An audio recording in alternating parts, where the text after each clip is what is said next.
Thank you for attending the 9th installment of this year's President's Lecture Series. My name is Steve Schwartz. I'm an assistant professor in the Department of Communication Studies, and I have the pleasure of introducing Dr. Barry Castleman tonight. Before we begin, I would like to thank a few people and alert you to some upcoming events that are related to tonight's lecture. First, I want to thank President Dennison for his continued support of this outstanding lecture series. As a scholar of public discourse, I appreciate the role that this series plays in sustaining high-quality discussion of vital public issues. In addition, I want to thank Richard Drake of the Department of History for organizing this series, and especially for his receptiveness and graciousness when I approached him about bringing Barry Castleman to campus.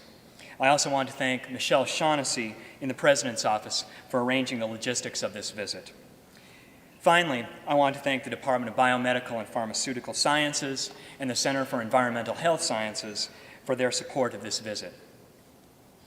In addition to being part of the President's Lecture Series, Barry Castleman's visit kicks off a series of educational programs and art exhibits about asbestos that will take place in the coming months in Missoula and in Libby.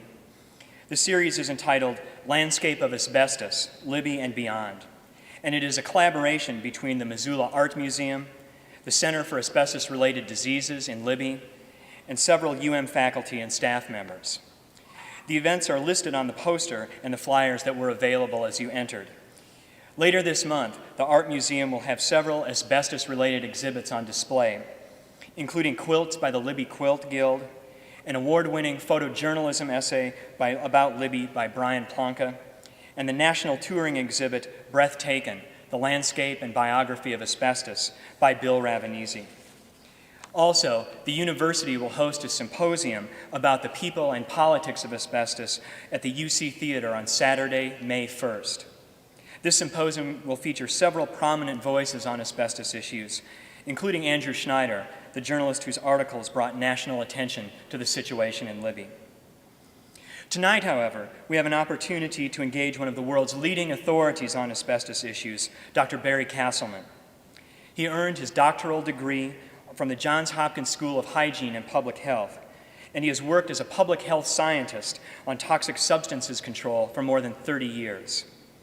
He has worked as an engineer in the chemical industry, as a government official in air pollution control, and as an employee of non-governmental environmental groups. Since 1975, Castleman has been an independent consultant to a wide variety of agencies and organizations worldwide.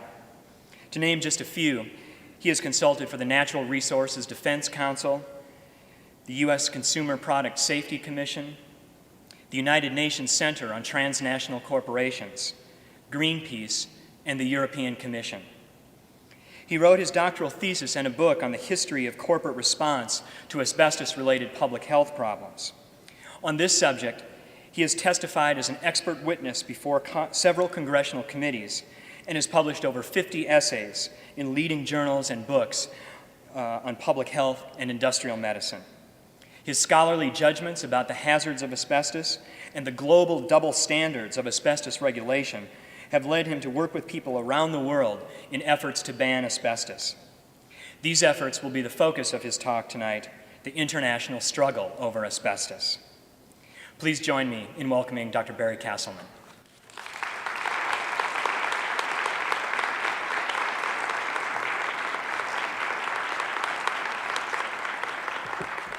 Good evening.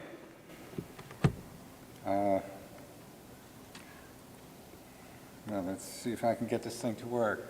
This is the way asbestos was sold as the magic mineral by companies in the asbestos field as a symbol of protection against fire and other bad things. The uses of asbestos included insulation, brakes, asbestos cement pipes and sheets, building products, which is the major use of asbestos in the world today, 90% of it, and vinyl asbestos flooring and felts, gaskets and engines of cars, filters for all kinds of things, including foods and drugs. The public health history of asbestos goes back over 100 years. Lady inspectors of factories in Britain were writing about it as the evil effects of asbestos and easily observed health effects, bronchial conditions in workers as far back as 1898. By 1918, insurers in the United States and Canada were declining to cover asbestos workers on account of the assumed health injurious nature of their occupation, according to an official report of the U.S. Bureau of Labor Statistics. By 1950, there were at least 80 articles and abstracts linking asbestos with occupational cancer as well as asbestosis. So it was known to cause this lung scarring disease, asbestosis.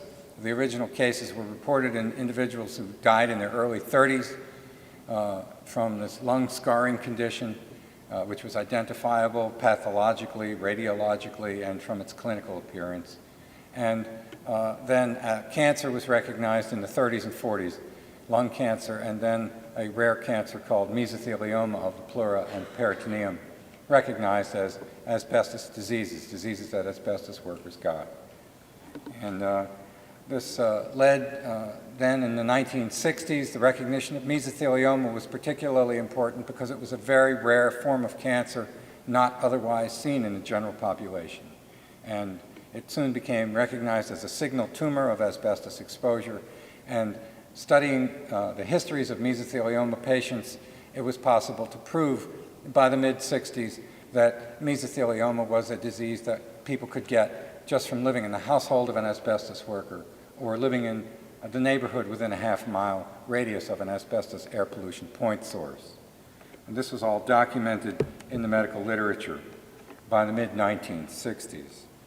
Dr. Selikoff, Dr. Irving Selikoff, was a leading figure in raising public awareness. He came on the scene in 1964 with an epidemiological study, a mortality study of workers in the asbestos insulation trade, people who installed thermal insulation on boilers and pipes in industry, in buildings and ships, and these workers had a staggering mortality from occupational disease. 40% of them died from occupational cancer, and asbestosis.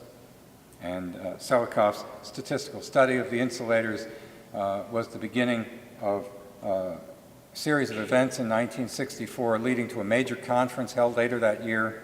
And then there was, after that, a continuing public awareness because Dr. Selikoff was an extraordinary individual who was willing to talk to the media and who spoke in fluent, sound bites.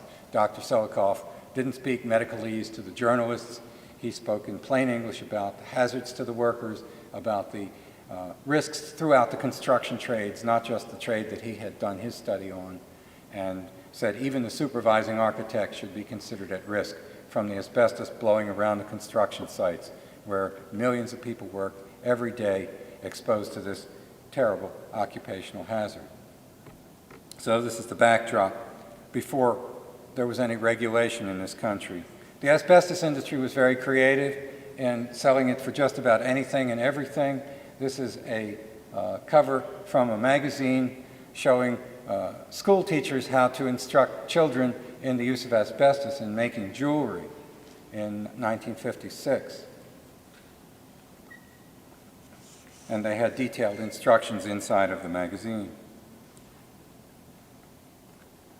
This is a letter from the Union Carbide offices in London back to corporate headquarters in New York. Union Carbide was operating an asbestos mine in California, and they wanted to sell their asbestos in England. They had just gotten, the guys who wrote this, a copy of Dr. Selikoff's Annals of the New York Academy of Sciences containing the complete transcript of 700 pages of articles on the biological effects of asbestos from his 1964 conference. And yet, with this in hand, the salesmen for the Union Carbide Company are writing back to corporate headquarters saying about how they want to sell asbestos to a company called Southall's Paper Mills for use as sanitary tissue of the internal type. And it does appear that Southall's did use asbestos in the manufacture of tampons for at least a couple of months and was then discouraged from that, not by Union Carbide, but by publicity that was showing up in the popular press about mesothelioma in the households of asbestos workers and the neighborhoods of asbestos factories, publicity occurring at the end of 1965. That, combined with the developing regulation in the British asbestos industry that the government was preparing, dissuaded this paper company from using asbestos in tampons. There are many patents listing asbestos as a possible ingredient in tampons and in sanitary napkins, in diapers, and we have no way of knowing from the patent literature whether asbestos was actually used in these products or not by the companies that held these patents. I'm going over to Japan in a couple of weeks. A number of these patents between 1989 and 1997 are held by Japanese companies, and I've encouraged my friends in Japan to interrogate the companies about their success in using asbestos in such products. In 1970, it's important to bear in mind there was a big change in this country. Prior to 1970, there was no Occupational Safety and Health Administration to protect workers from health and safety hazards in general industry. There was no Environmental Protection Agency to protect the rest of us from the dumping of toxic hazardous wastes, air pollutants, and water pollutants. And just about anything went on, as those of you who've lived in Montana know well. Then there began the era of regulation with the creation of these governmental authorities and with the legislation that they were empowered to administer. Combining with this the creation of liability and particularly regulation in the United States, this led to the creation of a double standard, because there were multinational corporations based here in the asbestos industry that realized that all they had to do was go across the Mexican border and they wouldn't have to deal with the Environmental Protection Agency or OSHA. They could manufacture their products under whatever conditions they wanted to, and they could still sell those products in the United States. And it didn't take me too long with the help of a congressional office dealing with the customs invoices and the customs service to find that there was an asbestos company from the United States that had 2 asbestos factories in Mexican border towns across from Douglas, Arizona and El Paso, and that these factories had opened in 1969 and in 1974 and were responsible for a stunning increase in U.S. imports of asbestos textiles. There were no asbestos mines in Mexico. The asbestos came from Canada. I found asbestos hanging all over the fence outside of one of these factories when I visited there, and was able to inspire some media coverage about this. The company never was willing to answer questions from journalists about what they were doing running these asbestos plants just over the Mexican border.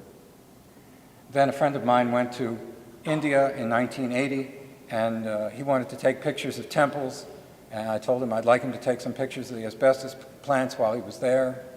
I told him I'd help pay for his expenses, and he did a very good job. He went to a mutual friend of ours, father, who was a leading economist in India. This gentleman showed him things like the Bombay Stock Exchange directory, where he was able to look up the parentage, the U.S. Companies that were affiliated with the Indian companies manufacturing asbestos. This was a business directory, and the Indian companies were bragging about their foreign business partners from England and the United States. And so we had a clear picture of, for example, Johns Manville had designed and constructed an asbestos factory for Sri Digvijay Cement Company in Ahmedabad in 1962. Johns Manville owned 10% of Sri Digvijay, and Johns Manville was exclusive seller of any products from that plant that were exported to the Middle East and Africa, according to the Bombay Stock Exchange directory. What I later found out was that the people in Johns Manville were quite frustrated with the conditions at Sri Digvijay because they were so horrible, and had tried to get the management of the Indian company to do something about it. Bob Mays took pictures of children sitting on asbestos wastes outside the plant, and we published them in New Scientist in Britain. Turner & Newell was doing similar things outside of Bombay. One of the workers that Bob interviewed from the plant, Turner & Newell was the Johns Manville of England. These are the 2 giant asbestos companies, Johns Manville in the U.S., Turner & Newell in the U.K. And Turner & Newell had a plant outside of Bombay. Bob was able to locate a management official who was about 30 years old and interview him. And this guy described how the conditions in the carding room where they made asbestos textiles were, as he described it, like following a bus down a dirt road during dry season. And so we had these very vivid and authentic descriptions that appeared in the article that we published about this. And so this was the kind of thing that went on. There was regulation in the U.S. and there was regulation in Europe, and yet outside of the U.S. and Europe, the same companies were getting away with doing things like that all over the world.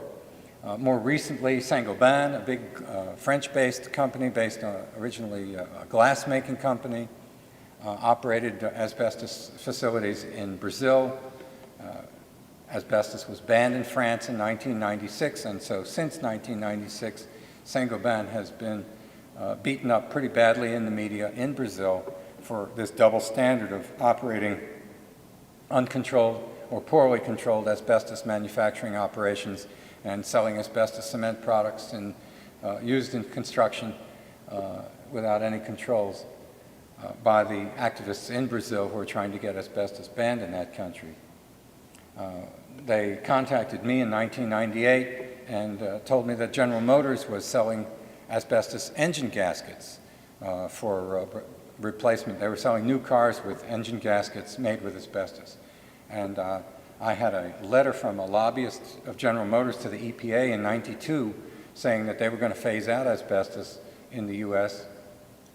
If the EPA, well, by 1997. General Motors didn't, in fact, do that. They were still using asbestos in '98, and I think may still be today. But in Brazil, they were using it in engine gaskets, and I was able to find an engineer in General Motors who was knowledgeable about this and who was totally uneducated and lying to the public, and told me that, yes, we substituted asbestos in North America in engine gaskets at least 5 years ago. We found there was no problem doing that. And yet in Brazil, they were still selling new cars with asbestos engine gaskets, and you had to wonder how much of a difference in the profits on the sale of a new car it made to use the asbestos in the engine gaskets compared to making the engine gaskets out of safer materials. And I tried to take this up with the people at General Motors on several occasions. First, I dealt with their public relations flacks and got no response from them. Then, a couple of years later, their vice president or vice chairman wrote a nice letter about how they care about the environment to the New York Times, and the day after that, I sent him a letter saying, that's wonderful. I'd like to know what your global policy is for phasing out the use of asbestos in automobiles, since asbestos is banned in all the leading European countries, and you restricted in such things as engine gasket use in the United States, and yet in Brazil, you're still selling it for engine gaskets. And I sent him an editorial that I had written about globally asbestos-free automobiles, asking the question, will some company in the automobile industry take the lead in saying they're going to phase out asbestos worldwide and set an example for the rest of the industry. My letters to General Motors, Chrysler, and Ford were unanswered except for responses. Chrysler sent a response from some junkyard dog lawyer who said, my client is involved in litigation in which you're listed as an expert witness. It's totally improper for you to write a letter to the poor vice chairman of my company, and therefore I forbid you to do this anymore. I tried to explain to him that this work is not paid for by plaintiffs' lawyers, that my international public health work is done at my own expense, on my own time, and that I don't take instructions from people like him. So this is the story on double standards. Back in the United States, liability has devastated the asbestos multinationals. Johns Manville went into bankruptcy proceedings in 1982, sold all their asbestos mines and asbestos properties, has gone through what's called reorganization in bankruptcy court, and has emerged having, at one time, the Asbestos Victims Trust owned 80% of Johns Manville's stock, and that has since been converted into other financial forms, and the trust goes on. Unfortunately, because there are so many asbestos victims, something like probably 300,000 cases pending against Johns Manville, the trust only pays about 5 cents on a dollar in terms of liability to these folks, because they say they have limited funds and it has to last. Other asbestos companies, many of them have gone into bankruptcy, some of them to really hide out from liability, hoping that they can get the law changed and then emerge from bankruptcy once they get the Republican Congress and the Bush administration to change the law, which they're working very hard at right now. In the asbestos litigation, meantime, new companies have become defendants. As the defendants who manufactured asbestos insulation products have gone by the wayside for bankruptcies, legitimate and otherwise, there have been more interest in other legally responsible parties, such as the oil industry. Oil companies would often hire Bechtel. Bechtel would hire subcontractors, including Jimmy's Insulation Company, to do work on their piping. If you worked for Jimmy, you couldn't sue him because of workers' compensation laws, but you could sue Bechtel and you could sue the oil company for failing to warn you about the asbestos in that place and failing to protect you from the dangers that it presented. And so because of premise owner liability, there are lots more cases now coming into the courts now that the so-called firewall of the insulation manufacturers is burned down.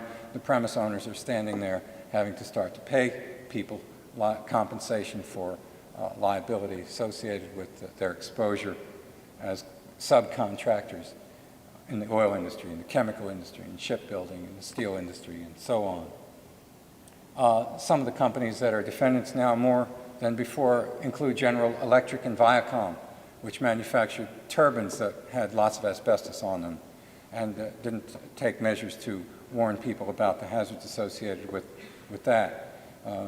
You probably won't be hearing too much about that on NBC and CBS because General Electric owns NBC and CBS is owned by Viacom, formerly known as Westinghouse.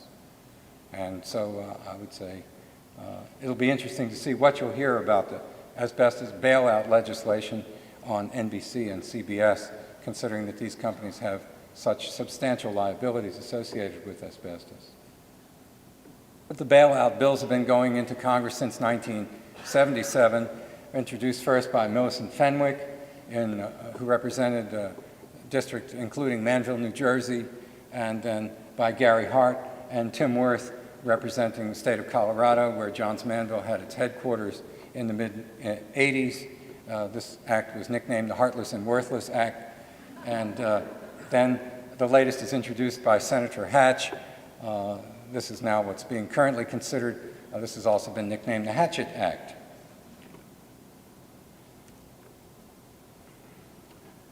Asbestos is mined in Russia, Canada, Brazil, Kazakhstan, China, and Zimbabwe. Most of the asbestos mined in Russia and China is used within those countries. But Canada is different. Canada exports about 98% of all the asbestos they mine, and it's almost all sent to developing countries.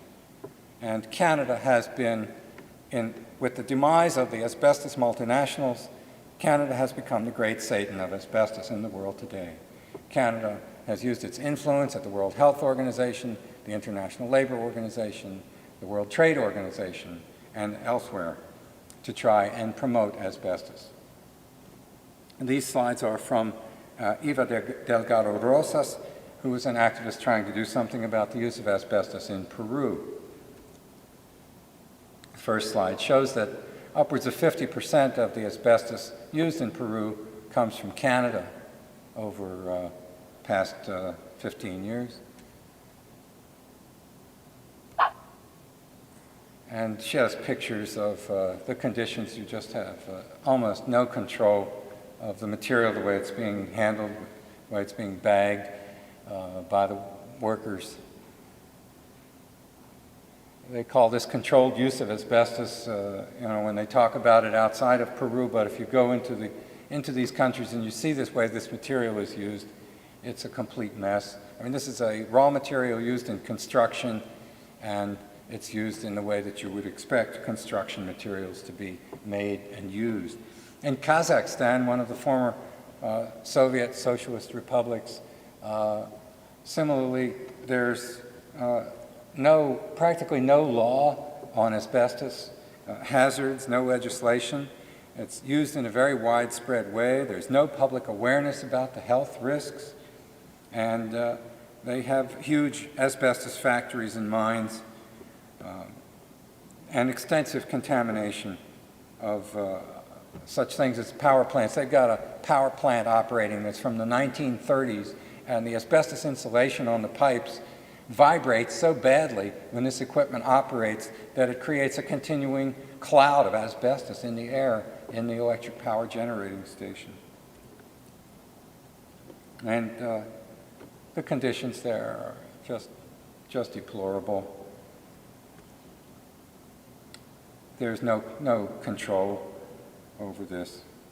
And then they have the asbestos cement materials that they ship within their own country and around to other countries. And they dump the asbestos wastes within the city limits without any precautions or safeguards. And the plant manager just stands there acting quite unconcerned, having his photograph taken in front of these open containers of the asbestos material. In India, you see a lot of asbestos cement. Near the factory, you've got a worker who's cutting asbestos cement. You see the man in the middle of the photograph with the white asbestos dust on his hair from cutting sheets of asbestos cement used as roofing and for fences and for other very creative uses. They also take the waste pieces of asbestos cement and use it to fill potholes and all kinds of things. They make fences out of this stuff, use it almost like a driveway material, the waste fragments, and it just gets turned to dust being driven over like that. You see this corrugated roofing sheet all over the third world.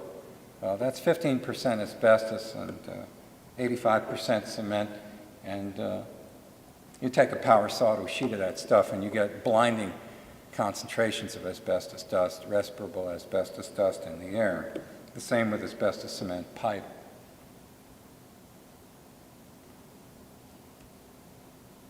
And they make fences out of it. You see the different ways that the fragments of this stuff get used in poor countries where people try to make use of everything that they can.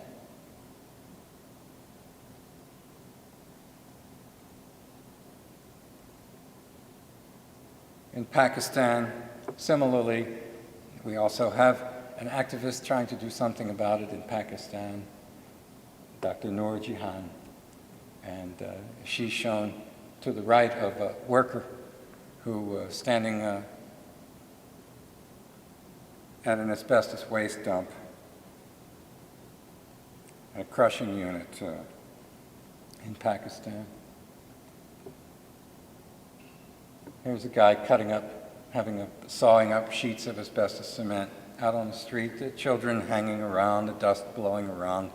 This is the way asbestos is used in the world today. And that's in a residential area. This is a guy who's standing outside of a flour mill. Inside is an asbestos crushing machine. The man has worked at this for 8 years and was not convinced that there's any hazard.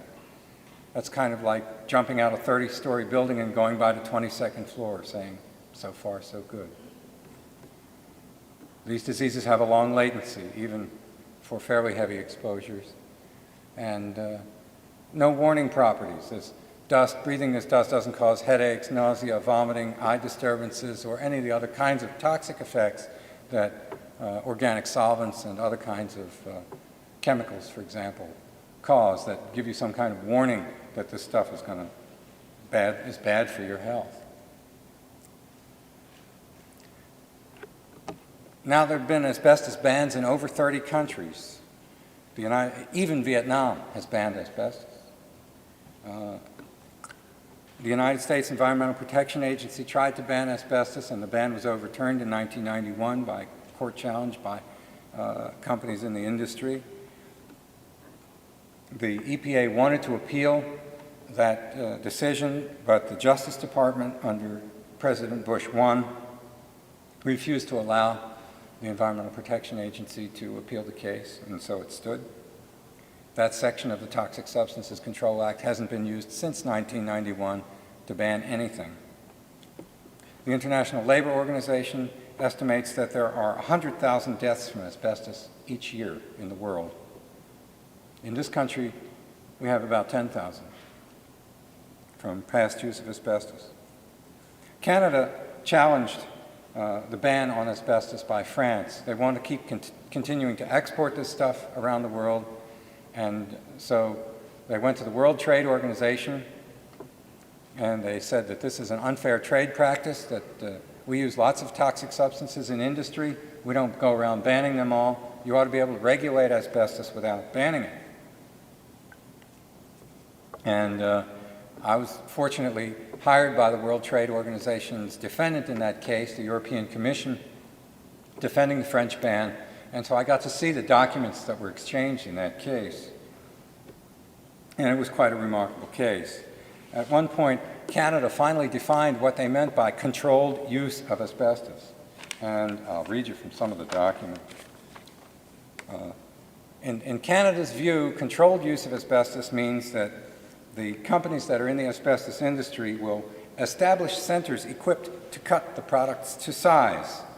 So imagine, if you will, that you're in Sao Paulo or in Bangkok or in Delhi, where the traffic is so bad that you can neither breathe nor move, and you're being told that the asbestos company that sold the asbestos cement construction materials that you're using on your construction site has established regional centers for you to go to and interrupt your construction, put the stuff on the back of a truck, drive it to the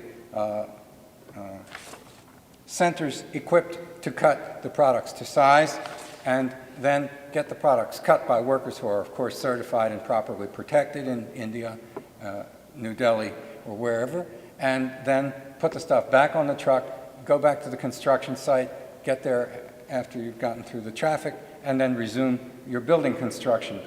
This has never happened in the history of the asbestos industry, and yet this fantasy was presented with all seriousness by diplomats who have learned to say such things with a straight face to the World Trade Organization under the secrecy of the conditions at the World Trade Organization. The documentation of what was exchanged was confidential.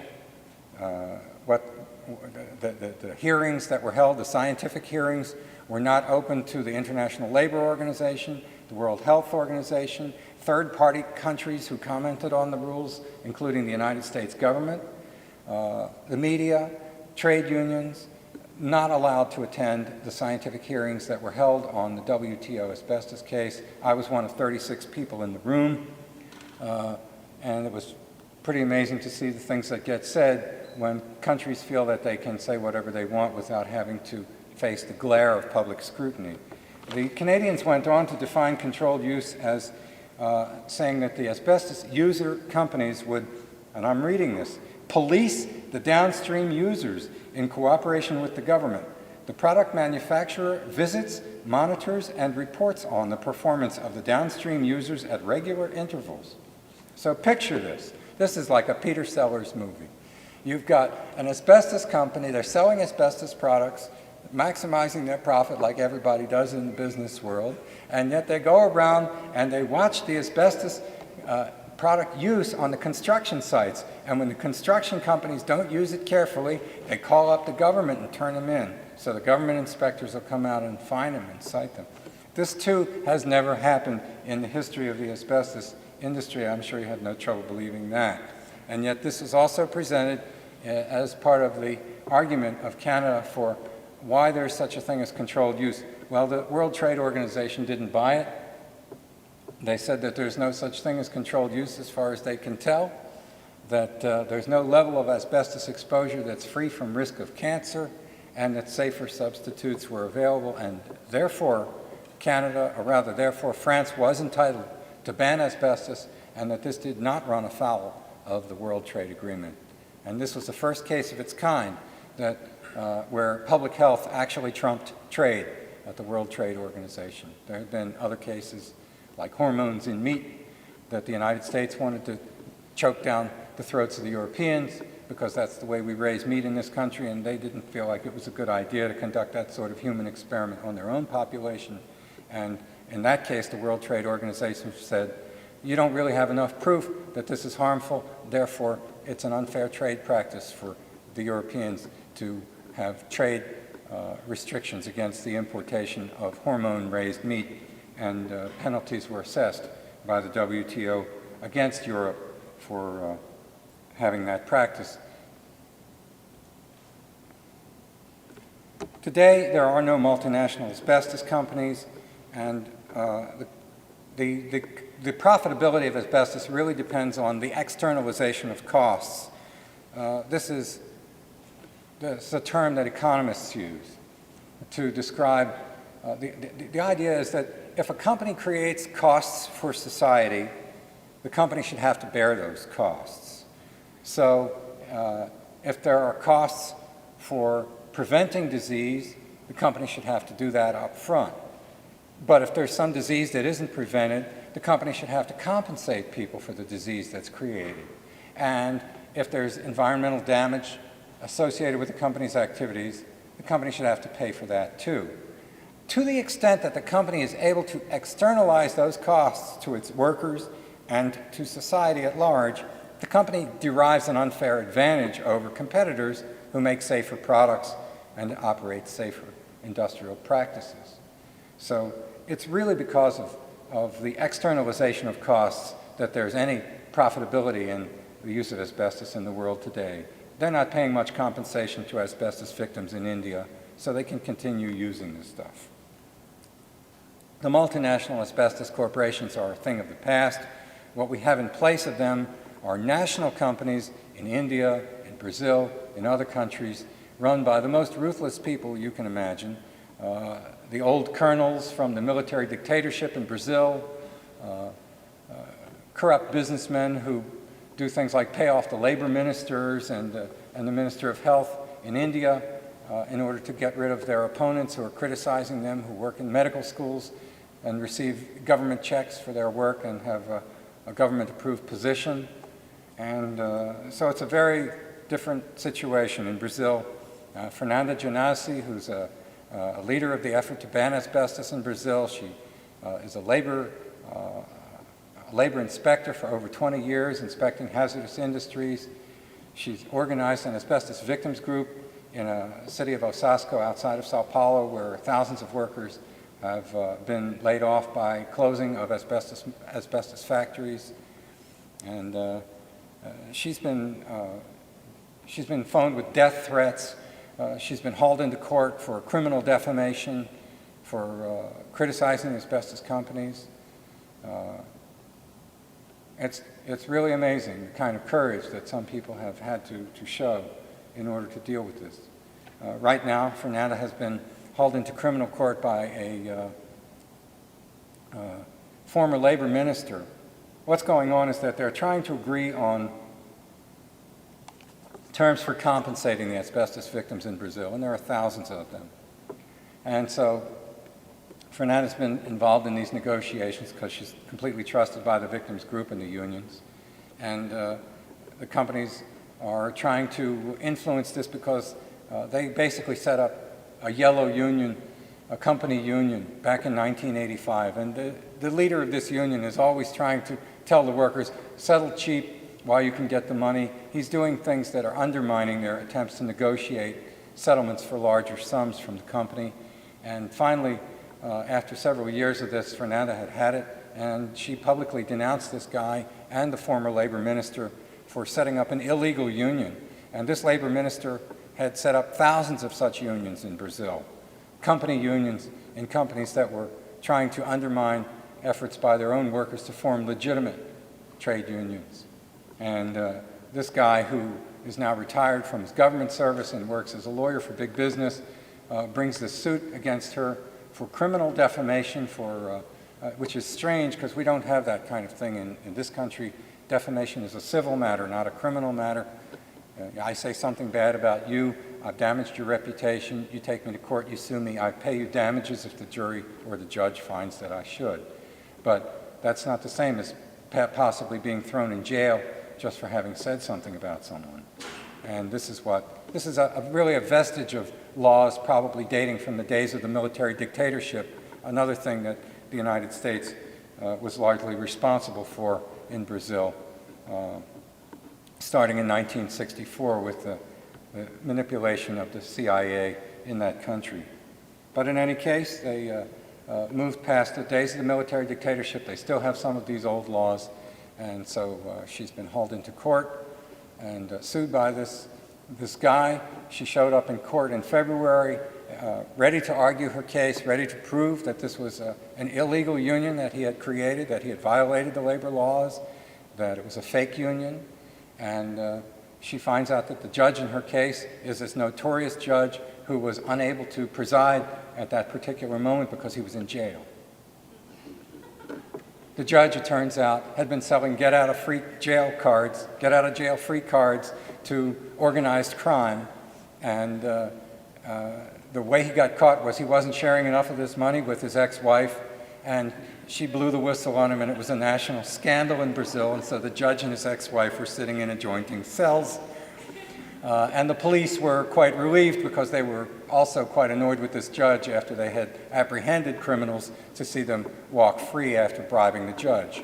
And only because the judge had gotten busted in time was Fernanda able to avoid what looks like a setup where she would have been convicted no matter what the evidence was in this case.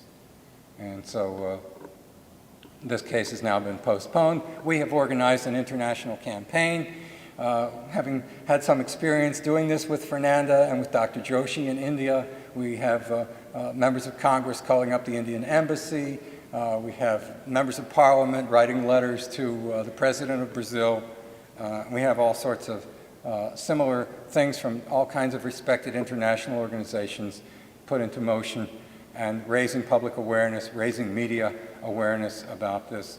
And unfortunately, one of the things that's been done with Fernanda is that she's also been confined to her offices. About 2 months ago, 3 labor inspectors were murdered in Brazil.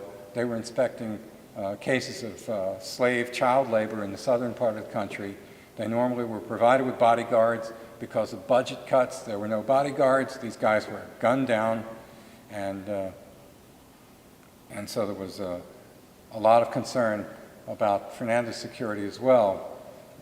After this happened, she raised some of these concerns, and she was promptly ordered to stay in the office in Sao Paulo and cease doing labor inspections by the Ministry of Labor, which isn't what she had in mind. And she'd been inspecting polluting industries for 20 years, and that was her job, was being out in the field. She didn't have a desk. She didn't have a file cabinet. She didn't have a chair in the government offices. She operated completely in the field. And for them to confine her to the government offices was an outrage, and it's been protested by people around the world. And we'll see what happens with this. This is a terrible disappointment. This was the Workers' Party government that was elected in Brazil a year ago, and she had high hopes that this government was going to bring about a new day. And it's only because of all the publicity we've been able to bring about the latest persecution of her that the government of Brazil finally did announce last Sunday that they really are going to ban asbestos after all these years. This is an amazing fight because Brazil's an asbestos mining country, and it makes it a whole lot tougher to bring about a ban. This isn't something that they're importing from Canada. This is something that they mine, sell, and export. This is their own natural resource that they're being asked to leave in the ground. And from a political and economic and a standpoint, that makes it much, much, much tougher. I didn't believe her when she said she was going to get asbestos banned in Brazil 10 years ago. And she's done it. Meanwhile, Canada is busy lobbying all these UN organizations. They set up something. Canada finances something called the Asbestos Institute. The Asbestos Institute has, say, printed up some letterhead calling itself the International Fiber Safety Group. It's just the asbestos industry. They approached some people from the International Labor Organization and said, how about doing some joint training programs in Brazil and Mexico? Teach people how to read x-rays of chest abnormalities according to the ILO criteria. The ILO said okay. The asbestos industry got to work on setting up these seminars, and then they sent a report to the ILO and they said, now publish this as an ILO document.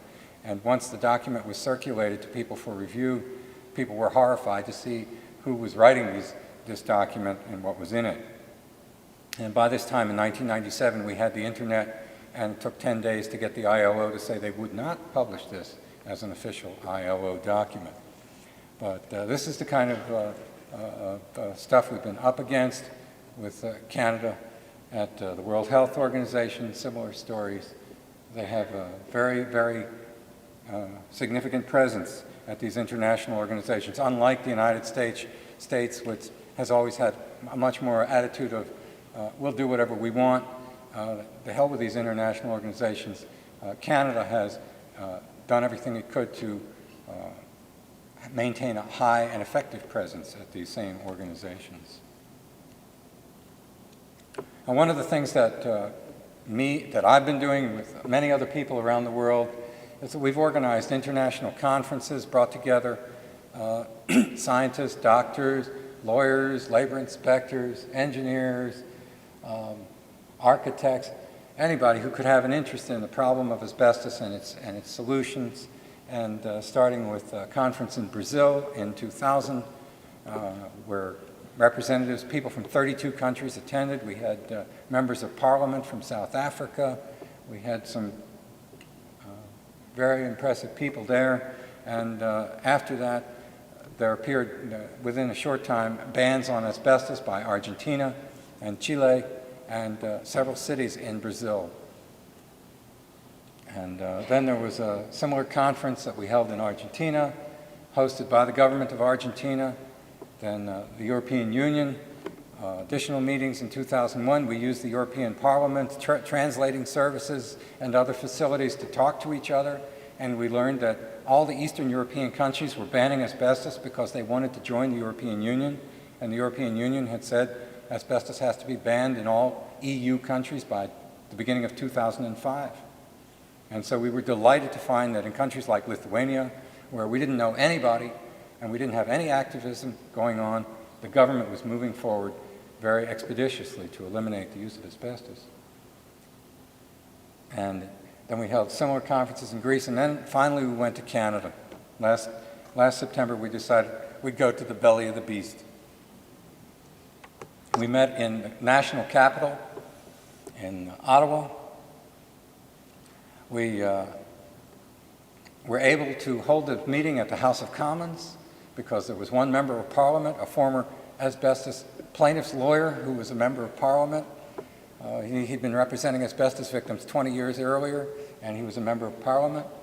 And he was able to arrange that we had this very nice place to meet, and we were able to get some pretty good media coverage, and more importantly, we were able to kick off a campaign in Canada where we had public employees unions, auto workers union, environmental groups including the Sierra Club, a group called Mining Watch, and others come together and really build an enduring campaign to shut down the asbestos industry in Canada, which is really what we see as the biggest single source of the problem.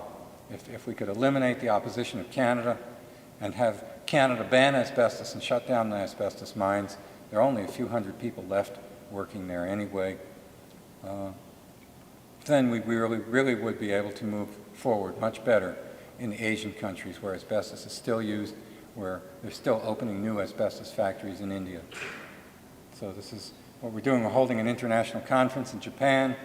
I'm going over there in a couple of weeks to help prepare the way for this, and we're going to have people from all over the Asian countries. We have campaigns going in Korea and India. Japanese have had a campaign for a long time. They have tremendous backing for this conference in November. The Trade Union Federation and all sorts of respected groups in Japan are supporting it. And the government of Japan has in fact announced that they're going to ban asbestos soon. So maybe someday we'll finally shut down the use of asbestos in manufacturing industrial products all over the world. It's just a whole lot tougher to do that in Asian countries and some of these other countries than it was in this country and in Europe. And the people who are out there on the front lines trying to do something about this really put their lives and their careers on the line in a way that people haven't had to do in the United States and Europe. And it's remarkable working with these people. So I think that concludes the slides. I realize there are lots of concerns about what's going on with asbestos in this country as well. Just by way of telling one story about that, there's this booklet that the Environmental Protection Agency put out to warn brake mechanics about asbestos. Lawyers who will not disclose who their clients are have requested that the Environmental Protection Agency withdraw this booklet, and the Bush administration has indicated that they're moving forward on that request and that the booklet is going to be revised. It appears that the motivation for getting EPA to withdraw the booklet or revise it is the defense of lawsuits brought by mechanics who have developed asbestos disease, suing companies that sold asbestos containing brakes without any warning labels, some of them very late in the game. The first warning labels were required by OSHA in 1972, and some companies within a year's time, brake manufacturers were putting warning labels on the products, Asbestos Manhattan for one.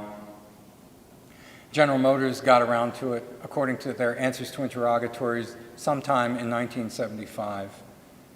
It's curious that they would use that kind of expression. You would think a corporate bureaucracy as big as General Motors would have a little more specific information and documentation as to when they did something like that. Chrysler and Ford took a little longer. Ford, according to their answers to interrogatories, didn't put warning labels on asbestos-containing brakes they sold until 1980. And Chrysler wins the prize, 1983. None of these companies were cited by OSHA for failing to follow the OSHA requirement of putting warning labels on these products during the years that they weren't putting warning labels on the products. And so there's a lot of liability that they've accumulated in these years for their failure to warn, and that's why they would like to be able to say that the Environmental Protection Agency has now said that there's no hazard to brake mechanics, and all these lawsuits against them should be dismissed by the judges that Bush has just appointed to the federal bench. So this is what we're dealing with right now. Very difficult situation as far as trying to do something about problems like this, getting the warning out to the 15 to 35 million homeowners who've got Libby asbestos contaminated vermiculite in their attics, getting warnings out to workers who tear up vinyl asbestos flooring and get exposed to high levels of asbestos dust from the asbestos containing felt backings that much of the flooring was laid on top of. We have a lot to do that could be done by the conventional public health methods of information and regulation that isn't being done today, and a lot of people are going to die as a result of this if this keeps on much longer. So I'd be happy to take questions or talk to you further about this. I invite you to bring up whatever you want to talk about.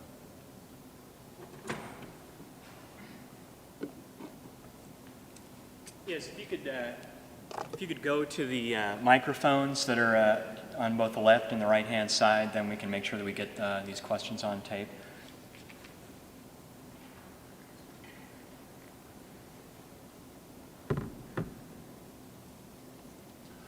I was just wondering, how do activists and inspectors find out about problems with asbestos without endangering their own health? Well, I guess what you want to do is take samples of the things that you think contain asbestos and get them analyzed by qualified laboratories. I'm not sure I understand your question. When you're around a factory or a construction site or some other site where there's a great deal of asbestos, do you run a risk of inhaling the asbestos at that site? Well, it sounds like you would. I mean, if there's asbestos in any form where it can be disturbed and dust can be created, then you have the possibility of exposing yourself to inhaled asbestos dust, respirable dust. This can come from thermal insulation. It can come from taking some kind of an abrasive tool to rub the last of some gasket off of a flange when somebody's doing some pipe fitting work. Some adhering gasketing that got stuck on the face of the flange. It can be done, with the removal of flooring from brake servicing. There are lots of opportunities for exposure. Asbestos cement construction materials, if they're broken or sawed up. There are lots of precautions people need to be taking around these materials, especially with the renovation of buildings and the demolition of buildings. Dr. Castleman, I'm curious to know what's the role of litigation in representing injured or victims in countries outside the United States? Is there litigation for the victims in other countries? Well, to some extent there is, but nothing like there is here. In the European countries, they have national health care, and basically the taxpayers pick up the tab for whatever the company's left behind, and for the government's failure to regulate those industries in the past years. In Australia, they have asbestos litigation where you can sue an employer for negligence and you can sue for product liability. And there have been thousands of cases resolved, settled, and tried. The Australian custom's a little different than here. They don't relitigate issues, so that if something's already been established in a case, there you don't relitigate the same issue in another case. For example, I've testified in trials there, and the last time I testified, they understand me very well, by the way, thanks to Hollywood. The last time I testified was about 10 years ago, in the case of a woman whose exposure ended in 1961. She was an infant in the asbestos mining area, had only environmental exposure, of course, and moved out of there when she was 2.5 years old with her family. She developed mesothelioma and was dying at the age of 34. And so the company claimed that they shouldn't have known that environmental exposure like that was a hazard to anybody as far back as 1961. And on that basis, they tried to avoid paying damages to this woman. Only problem was there was a medical officer in Western Australia who had written to the company back in 1959 imploring them not to use the waste from the mine on the golf course and in other places, saying the poor devils have enough to breathe when they work. They shouldn't have to deal with this when they're at their recreation. And they cross-examined him, practically called him a liar on the witness stand, but Dr. McNulty stuck to his guns and gave as good as he got. They cross-examined the woman. This was in front of a tribunal, not in front of a jury. Very different in front of a judge, the things that get done. I thought they'd never do this in front of a jury. The woman's dying of cancer. She's 34 years old. And the lawyer's questioning her, saying, "Oh, couldn't you have been exposed to asbestos someplace else?" And he didn't really establish anything by way of evidence with the answers he was able to get out of her. He already knew that she couldn't think of any other exposure that she had had, and that her principal exposure had been as an infant. And I just sat there thinking, my God, nobody would do this in front of a jury. And yet in front of a judge, they think they can beat up on a witness like this and call the medical expert a liar. I was curious to see what they would do with me, but they didn't try any of that crap with me. And the plaintiff won the case. So that's not going to be relitigated. That company is now considered to have known that environmental exposure was a mortal hazard by 1961, and there won't be any more trials in Australia on that point. So in a matter of about 5 or 6 appearances in Australian courts, I've worked myself out of a job in that country. And so their system in some ways is more efficient than ours. But it's different in every country. In India, there are almost no cases. In Brazil, they're starting to try and, they really have made some progress, and it's really been liability, I think, that's persuaded companies to stop using asbestos in Brazil, although there have been also these bans in major cities. So it's a combination of forces. Or as I still tell students in public health, the 5 methods of prevention are information, regulation, compensation, humiliation, and incarceration. You mentioned that there were acceptable substitutes for asbestos. I was wondering what they were, because if I recall correctly from mineralogy, wollastonite has a lot of similar properties to asbestos. Yeah, wollastonite's probably one you don't want to use. So are refractory ceramic fibers that seem to be quite deadly. But there are other things that can be used. To replace asbestos cement pipe, you can use high-density polyethylene pipe. For sewer pipe, you can use clay pipe. For asbestos cement roofs, they found wood pulp can be used to reinforce the cement as fiber cement. Cellulose, polyvinyl alcohol fibers, PVA, also have been used, synthetic fibers as a reinforcement for cement. PVC as well, polyvinyl chloride fibers have been used to reinforce cement. So there are different types of products, both fiber containing as well as things like tin roofs.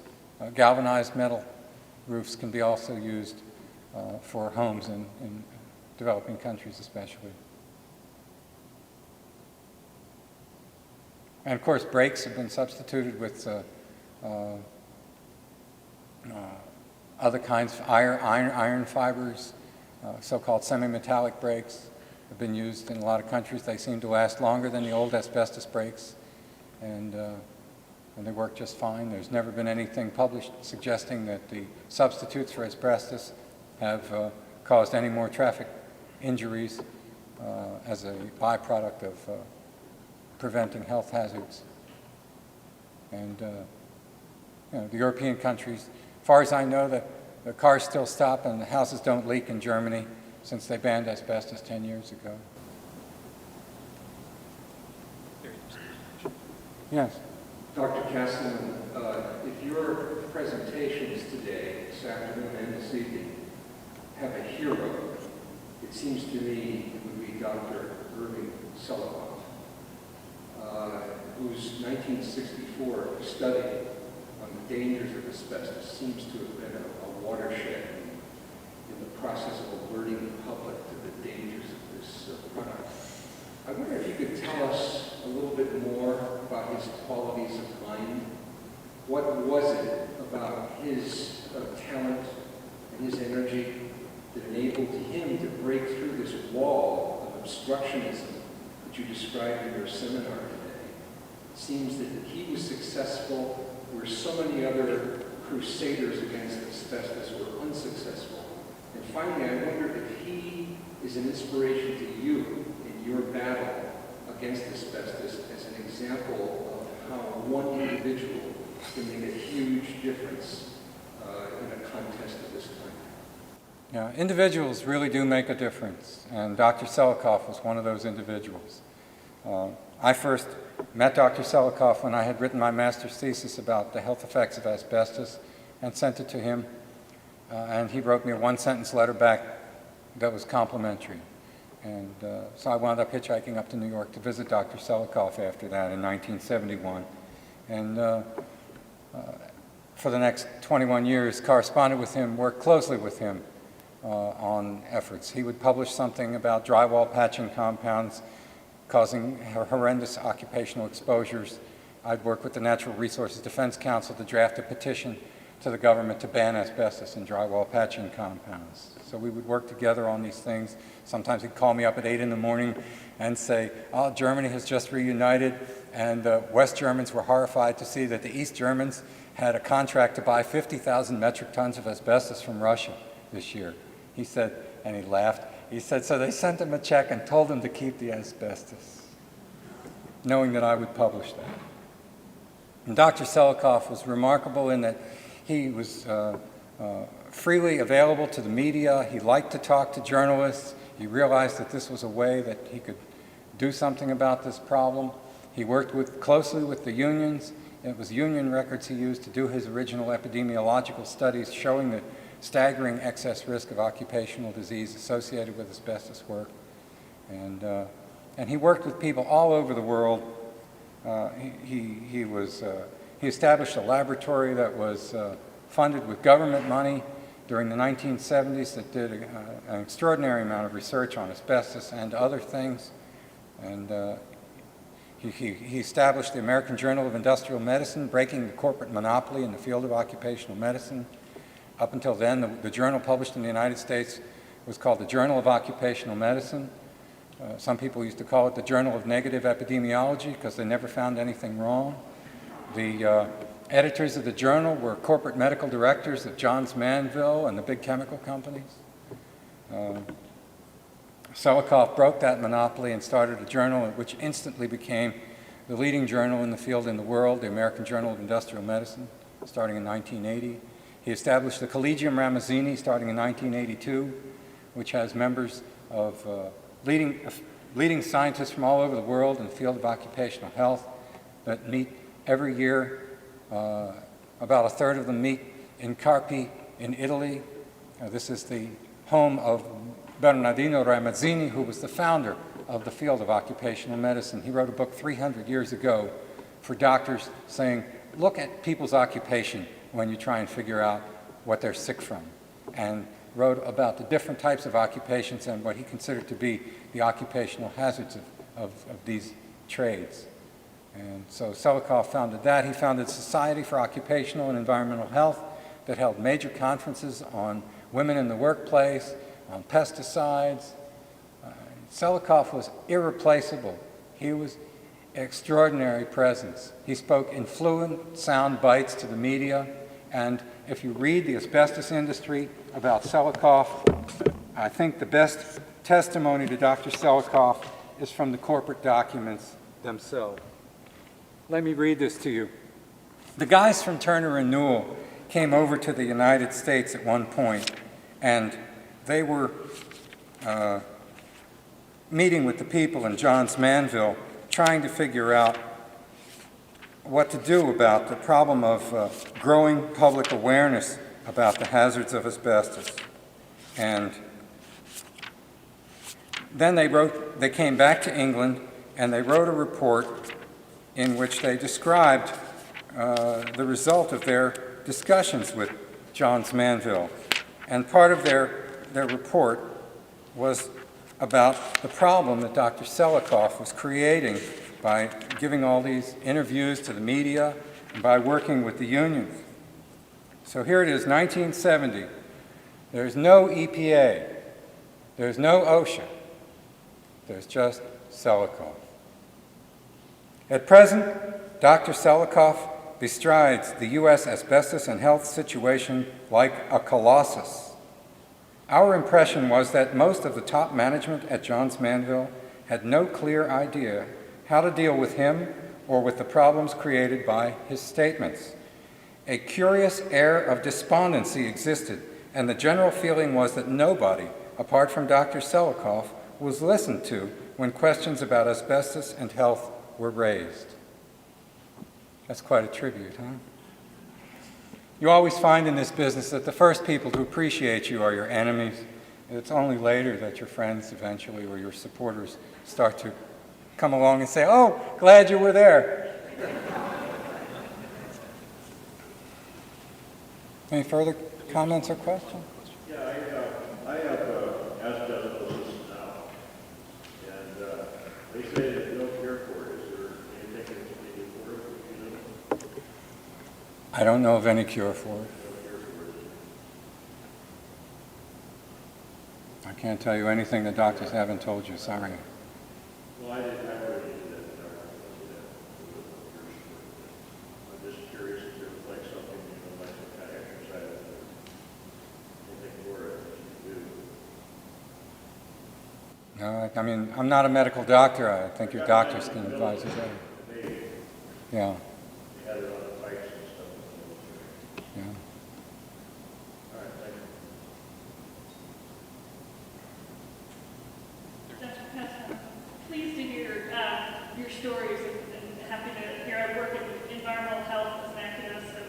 And there's a lot of sort of depressing stories out there, and it's good to hear that there are in fact some successes out there.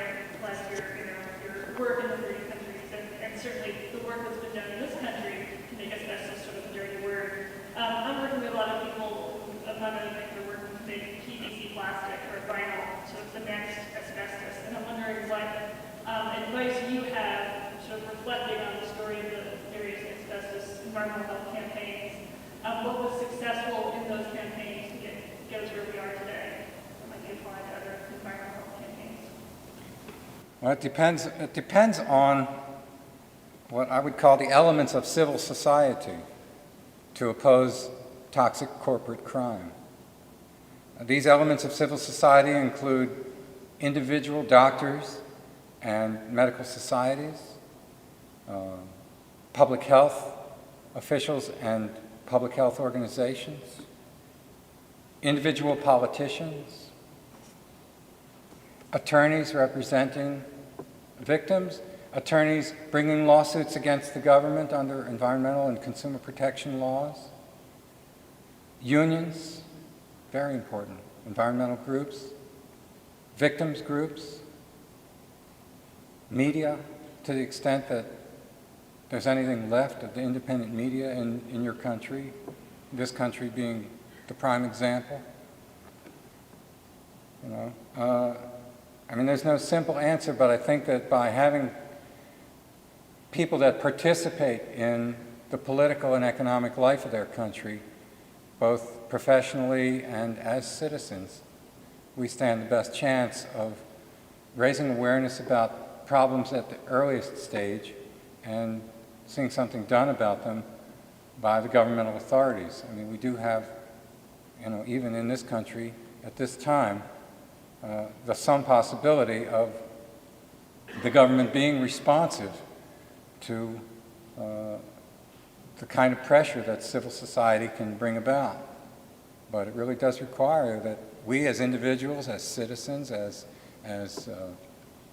professionals or citizens, take a role and take a stand in trying to do something about whatever it is that we know something about to make this world just a little bit better in some way.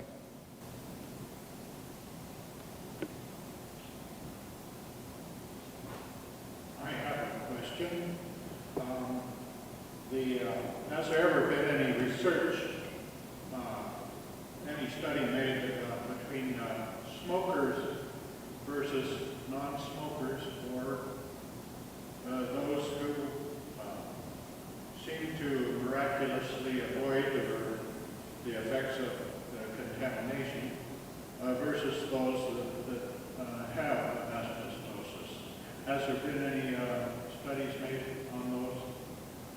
Certainly there are some that have survived these areas with no sicknesses whatsoever. I was wondering if there had been any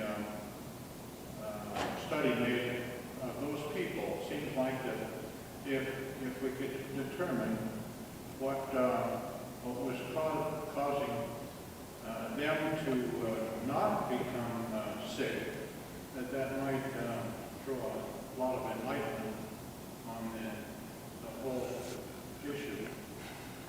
Well, I'm an engineer, and we try to understand complex systems, but biological systems are a whole lot more complex than things like chemical plants. And the variability of human response in the response to toxic substances is something that's very complicated and hard to understand. And there are some people that can smoke cigarettes for 40 years, 2 packs a day, and maybe they'll have some emphysema, but they don't get cancer from the cigarettes. We don't know really why.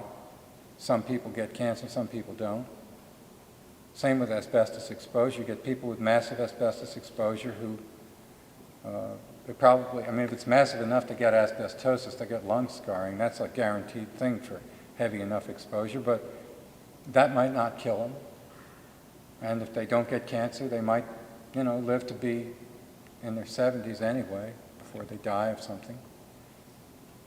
I guess we don't know, and it's not an easy thing to figure out how we're going to ever find that out. There are attempts to do different types of medical research and try and figure it out.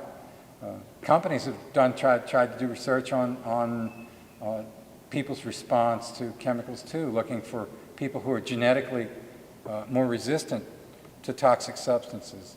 They like to employ people that are more resistant so that they can not have to spend so much money on controlling exposure to the toxic substance and still not have so many people get sick. There was a big controversy in this country about 25 years ago where companies wanted to do genetic screening of workers. They wanted to do testing to try and basically do urine samples, take urine samples of workers and see whether workers exposed to certain types of chemicals created more or less of what were considered to be the carcinogenic metabolites in their urine. And then try and develop a scheme for only hiring the people who didn't metabolize as much of the stuff into the carcinogenic metabolites. You can imagine how the unions took this. They were outraged at this kind of process of trying to just select workers who were going to be more resistant and discriminate against the others while not doing anything more to control worker exposure to the toxic materials.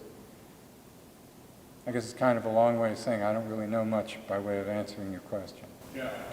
I assume then that there's been no research done on this simply because it was too difficult a problem to, there was too many factors, variable factors involved to make a significant study? I can't say there wasn't research done on it. I think there probably are people trying to do research on these kinds of things. Let me put it this way. In physics, we understand if you have two bodies in space, we understand their effects on each other, gravitational effects. You put a third body into that, and it's already unsolvable. The physics of a three-body system are too complicated to be understood. Now you compare that to a biological system like the human body, and you get some idea of what you're talking about in terms of trying to research cause and effect and figure things like this out. Thanks. Dr. Kessler, you spoke eloquently a few minutes ago about the important institutions in civil society that are necessary to correct problems that you've been talking about this evening and other injustices. And yet there are a lot of pressures, especially in the current administration, to curb those elements of civil society. The unions are attacked by the administration. There's famous efforts at both tort reform to shut down litigation and that sort of thing. But as a scientist, I'm wondering if you have had contact with and might comment on the obscure rule that is being proposed by the Office of Management and Budget on peer review of the scientific studies that go into the regulatory record, and that is being proposed by the Bush administration that would count as scientists who have a conflict of interest, anybody who gets public funds, and other kind of provisions that basically skew the peer review process in favor of the scientists that come from industry, back to the days of when the leading journal was dominated by medical directors of industry and that sort of thing, as a peer review process. I wonder if you've had contact with that, and if you comment on that pressure to shut down the elements of civil society, and any other more general comments on that issue. This is an interesting example of what we're dealing with in Washington now. The people at the Natural Resources Defense Council say they've never seen anything like this government, nothing close to it. They've dealt with the Reagan administration, Bush 1. They've never seen anything this bad. This is like government of corporate lobbyists. And this is an example of the kinds of thing that they come up with. They're saying that the government authorities shouldn't be trusted to decide lots of things, that the government agencies that we employ of civil servants should have to refer all kinds of decisions out to what are called peer review panels.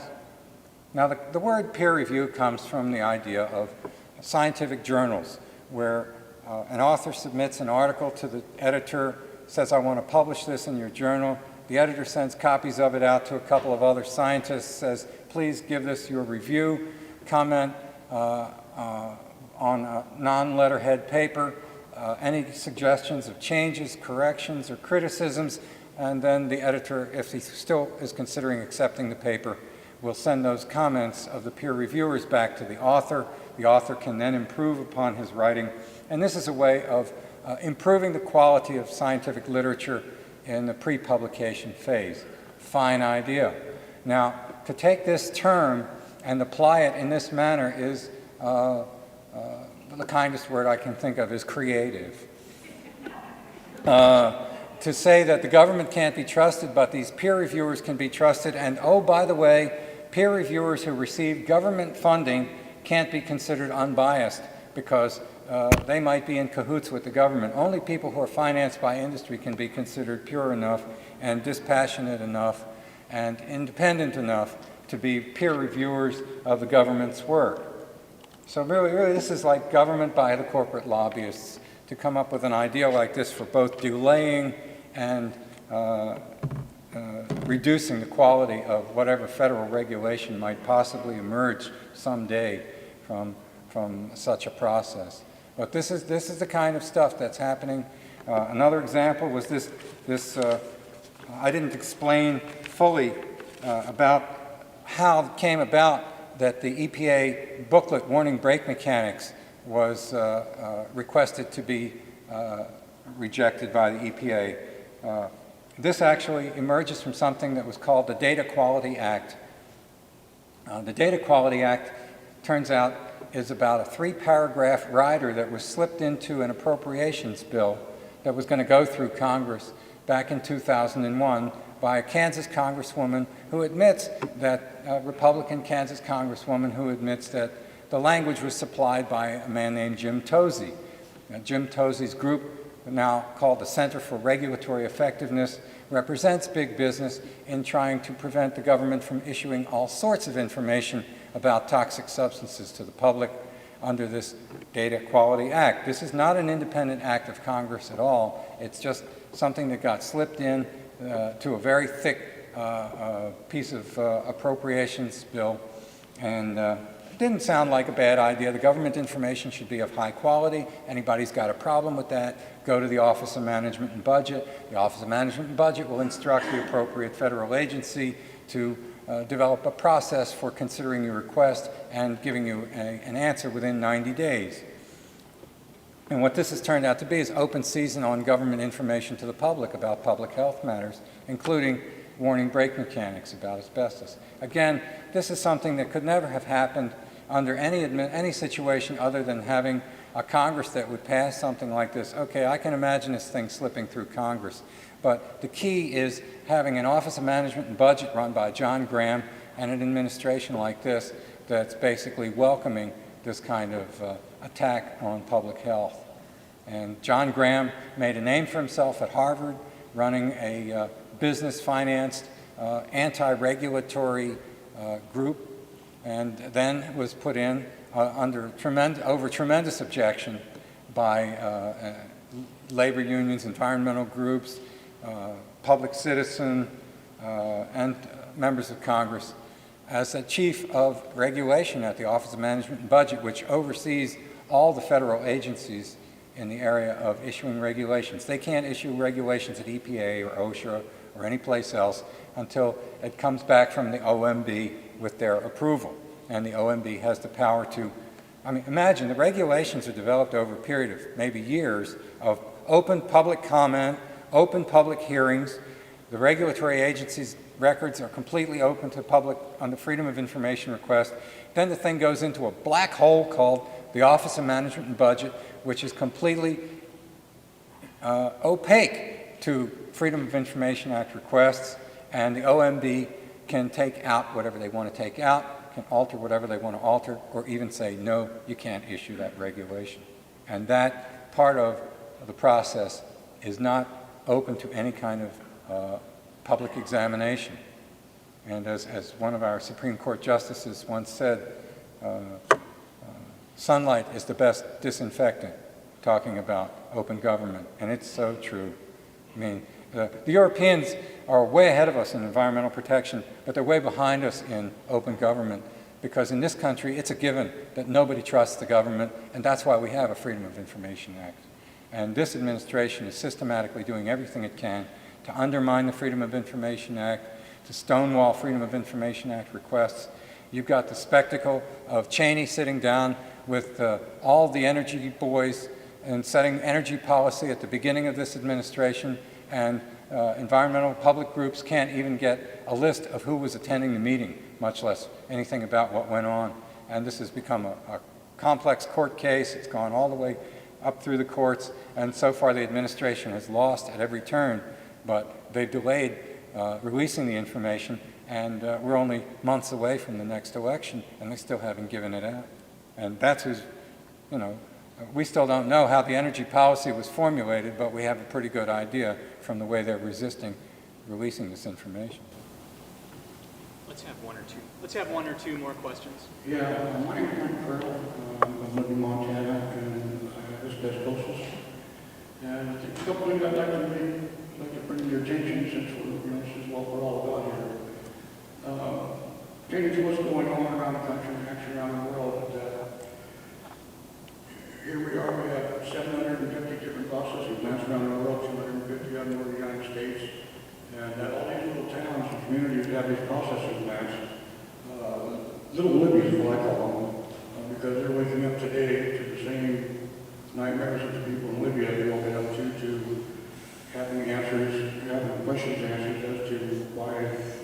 parents are dying, why their kids are dying, why this is happening, how could this happen?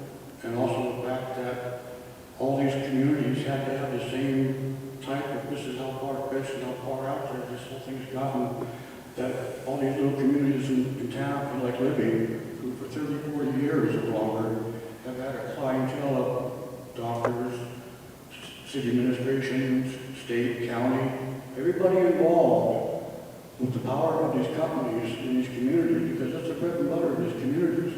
So you have to have a clientele, which they did for 30, 40 years, of falsifying medical records, never telling the employees, never telling the public. And so today, after 4 years, and I have to compliment the people in Libby, Montana, the CAG Commission and also the council and also the TAG, that I feel all these communities that are waking up today, that are going to be faced with the same things that we've been faced with.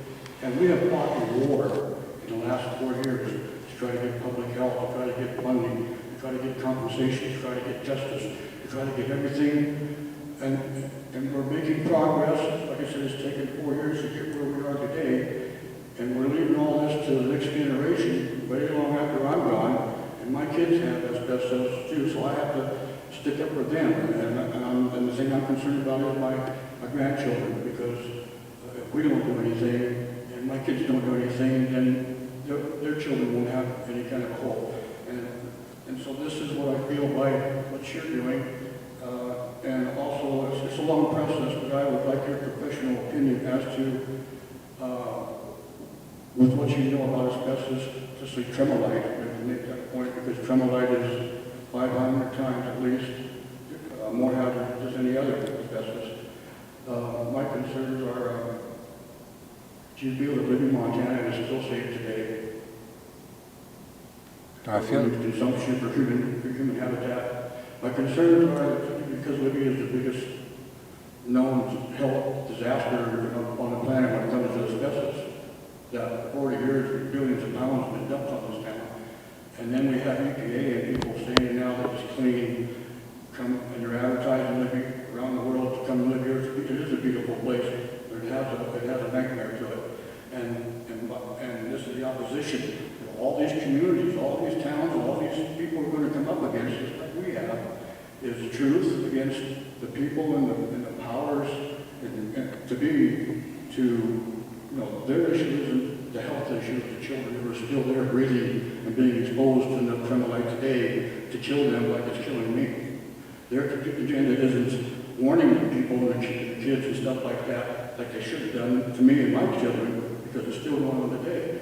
So my question to you, which I'd like to have a public statement stating that, what is your personal opinion as to, is Libby safe today? Are our children still being exposed to enough tremolite to kill them?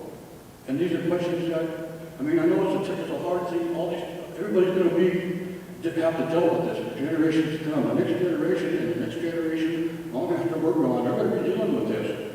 Because every one of these communities all over the country, all over the world, are going to have to deal with the opposition of, well, it's not a business issue, it's not an economic issue, it's not a feasibility issue, it's a human health issue that something has happened and this stuff kills us. It's not something that we can just mend a broken arm or patch up and make it go away. You're sentenced to death. And the whole country's going to wake up to this, just like Libby has. And they're all going to realize that they've been lied to, they should have been told, and I hope everybody's going to be mad like me. Everybody's going to be mad like everybody else in Libby, because this is the beginning, hopefully to the end, of something that was allowed to happen. I'd also like to make a note that because under the Reagan administration, that he appointed Peter Grace as a Peter Grace Commission, that is one of the reasons why all these things have happened in the last 30, 40 years, because under his authority, he's the one that made the rules and regulations and laws and everything governing what people can breathe, what people can be exposed to, and everything else. So, and another fact that this Peter Grace is a neo-Nazi, and so there has to be an issue there. what the power structure has done, and it's really a credit to the people of Libby what they've been able to do about this. I can't give you easy answers as far as how safe it is to live in Libya. I know that the more you're able to abate the problem, the more you're able to eliminate the exposures, the more you're able to reduce the risk of asbestos-related disease in the community. But as far as we know, there isn't any safe level of exposure to asbestos, and the more exposure that there is, the more there is the risk that people will develop cancers from asbestos and asbestosis. Those risks might be 1 in 1,000, they might be 1 in 1,000,000, they might be 1 in 10. It really depends a lot on how much you're able to get things cleaned up while you've got the attention of the powers that be, and force the government to take seriously the problem of cleaning up the situation in Libya as much as it can be done and not stretching it out. I understand right now they've cut the budget for cleaning things up in Libya to the point where they're talking about it taking 12 years, what they really should be doing more like in 12 months. And you've got children in the town, little children, continuing to be exposed to the conditions that are going to be abated over that 12-year period of time. And the idea that budgets need to be set in this manner might be pretty hard to justify when those people whose exposures could have been prevented develop disease. But all I can tell you is keep doing what you're doing. People are going to learn from people in Libya around this country. There are hundreds of sites where Libya asbestos was used by industrial companies and the manufacture of different products. The stuff was dumped all around the environment in each and every one of those places. And there are going to be community people coming to you saying, how did you do what you did in Libya, because we need your help. Thank you. I see there are a few more of you with questions.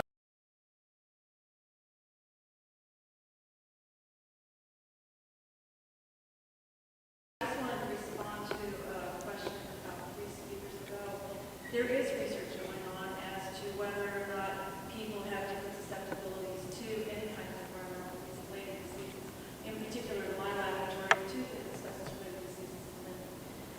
We're not the only laboratory investigating this. There's quite a strong group in Spain investigating genetic susceptibility to asbestosis. So the efforts are ongoing. I want to make sure that you do that, and particularly here in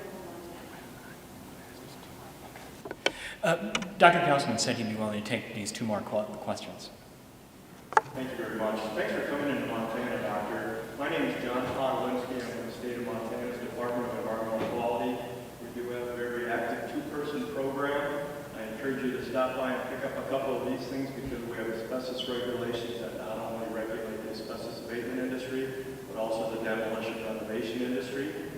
The gentleman with the plaid shirt up in front had a question about how we can get involved and perhaps lodge a complaint if you're concerned about asbestos exposures. The Department of Environmental Quality has an enforcement division that looks into that. We also look into those complaints. So I'm kind of here to sell our program so that we can prevent exposures that happened years ago that are killing people now. So anybody wants to stop by, pick up one of these little descriptions of our program and my business card. We have websites that you can go to and get educated. Find out where you can go to your local government, find out what renovations and demolitions are happening, and ask some questions and find out whether or not asbestos is being recognized. So, stop on by. It's always nice to see a public servant at 9:30 in the evening on his own time doing good work. Yeah, and I'm Tom Mullin. I'm a pathologist and retired. This whole issue, I've seen visibility almost. I'm familiar with some of these things. In fact, I have a little familiarity myself from working on a rock crusher when I was a kid. I think I've got a little bit of some kind of exposure to dust disease. But I think that what would you say, we've had a love affair with, you might say, strange substances. It started back with the medieval alchemists. And we've been playing with chemicals and things we dig out of the earth and making these brews, these witches' brews, for many years. One small example being my brother. He goes to Vietnam, he survives Vietnam, but now he comes down with something called multiple myeloma, a direct result of Agent Orange. It's the #1 Agent Orange disease, and it's uniformly fatal. No matter what you do, it kills you over a matter of 3 to 5 years, if you're lucky. If you're survive that long. So I'm just saying, this love affair with chemicals, and all you have to do is when you go to the supermarket, take a look at what's in your food. You have, red number 40 in chocolate. I mean, who needs the extra red added to their chocolate?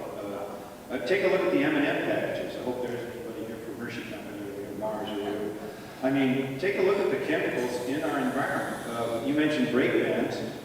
How much asbestos have we all breathed because of asbestos in brake lines? How much, and so, yeah, I'm just saying we're in a love affair with chemicals and with strange substances that come out of the earth. And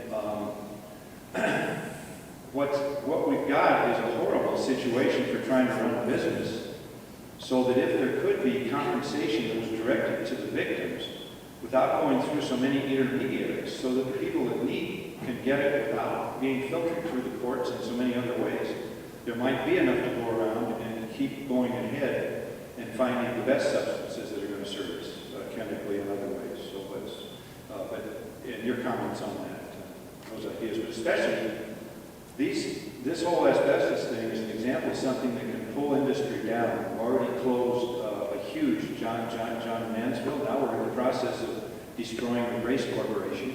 And I'm not saying, I'm just saying, well, how are these people going to make their livings? That we're working for these corporations, The Grace Corporation is doing just fine.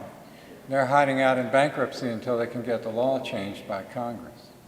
There are a number of companies that are in bankruptcy that went into bankruptcy proceedings in 2000 and 2001, and a study has shown, looking at 6 of these companies, companies like Armstrong World Industries, that and other companies, that they're measured by the usual measures of a business: their gross sales, their employment, their capital expenditures.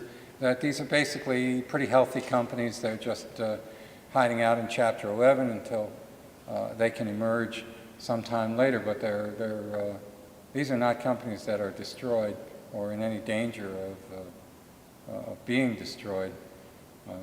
If they face their liabilities, then maybe they won't be so profitable. But I don't think that it'll destroy these companies. It'll just mean that their returns to their investors won't be as great as they otherwise would be. But as for your comments about the use of chemicals in society, we need to have much more efforts at pre-testing chemicals before they're used in the channels of commerce. There needs to be more disclosure about what's in, what kinds of chemicals are being used, so that people can see what's what. But it is amazing that they use things like food colors in so many foods. I'm convinced that wherever the benzene ring shows up, they're going to have, cancer's going to result eventually. You just can't go playing around with petrochemicals and adding them to your food and all that. Yeah, these synthetic organic chemicals are something that our bodies have not evolved to deal with, and so it can be devastating, the consequences of having to try and assimilate, metabolize, and otherwise manage the exposures that we get to these toxic substances. I think there's a growing public awareness, at least in some places. I think in California to a large extent, for example. There's more of an awareness about toxic chemicals and more of a desire to avoid them. You see much more organic foods available, pesticides, foods raised without pesticides. And so I think in some ways we're becoming more aware as a country, and even the marketplace, for all its flaws, is bringing about sometimes some good changes too. Thank you all very much for attending tonight, for your excellent questions, and thanks especially to Barry Castleman for giving us his time and his expertise.